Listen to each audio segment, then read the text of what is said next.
Munchkin Reaction Theatre. Batman and Harley Quinn. Let's talk about Harley Quinn for a second. Bringing the original 90s animated series version of Harley Quinn back is something DC fans have been wanting to see for a long time.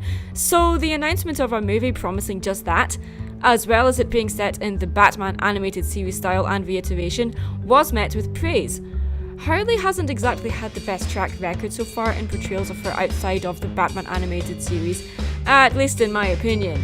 As popular as Suicide Squad was, Harley had a much better portrayal in Assault on Arkham, a far superior movie about Suicide Squad which definitely should get more attention than the stupid live-action movie has, since Harley was portrayed as a vital asset to the squad instead of just the fanboy eye candy that glamorized abusive relationships and mental disorders. As problematic as this character is to portray, her popularity has skyrocketed because of Suicide Squad, and I worry that this has actually damaged her character as a whole. To me, Harley Quinn is an intelligent but naive woman who just fell for the wrong guy. I think this is why she's so relatable. At the same time though, she achieved much of what the Joker never could, due to her childlike innocence and playfulness and inventiveness. Although Harley may lack sophistication, I don't think that means the same thing as being trashy.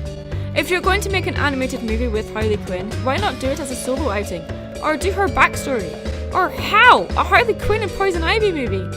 Instead, we get a Batman and Harley Quinn movie, because after all, no movie in the DC universe can be made unless Batman is there to hold their hand, right? I was expecting a feature-length movie based on the Batman animated series, similar in tone to Mask of the Phantasm. Hell, even Batman Beyond Return of the Joker felt more like the animated series than this movie did.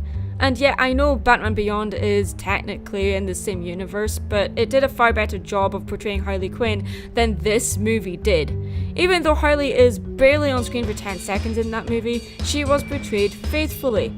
In this movie, it just felt wrong. The tone was unbalanced, it wobbled between seriousness and play, and even Batman himself got confused as to what universe or reiteration he was in, it seemed. You can have characters like Harley be serious and heartfelt, but when this movie tried to do it, it either felt forced or awkward, or happened far too early in the movie for it to be believable.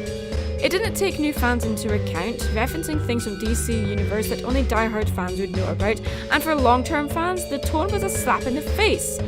Too raunchy for kids, and too silly for adults. Melissa Roach was an interesting pick to voice Harley Quinn, and though she brought the New York twang back to Harley, the overall performance felt overdone. It wasn't a bad performance, it was just different, but I just kept hearing Bernadette from Big Bang Theory instead of Harley Quinn. This movie looked and felt like an episode of Batman the Animated Series, which is a good thing, but that was the main problem of the movie.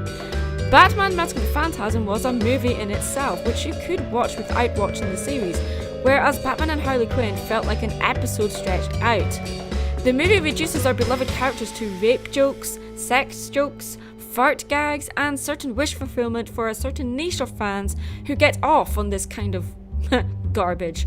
It has a higher rating to push the limitations of the content that a typical Batman animated series episode could have, and the animations did stay true to the style, but the comedy was hyped up far too much, and when it was trying to be serious, it just stopped the movie dead.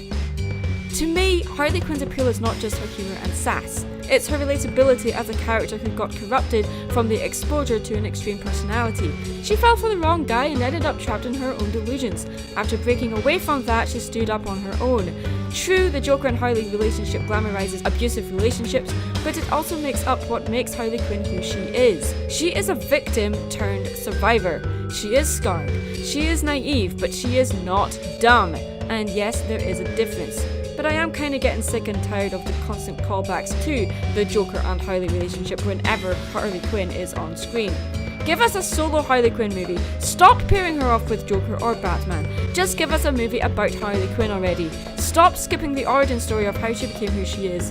And stop glamorizing the relationship between Joker and Harley, and skipping over how they met if you are going to tell their story.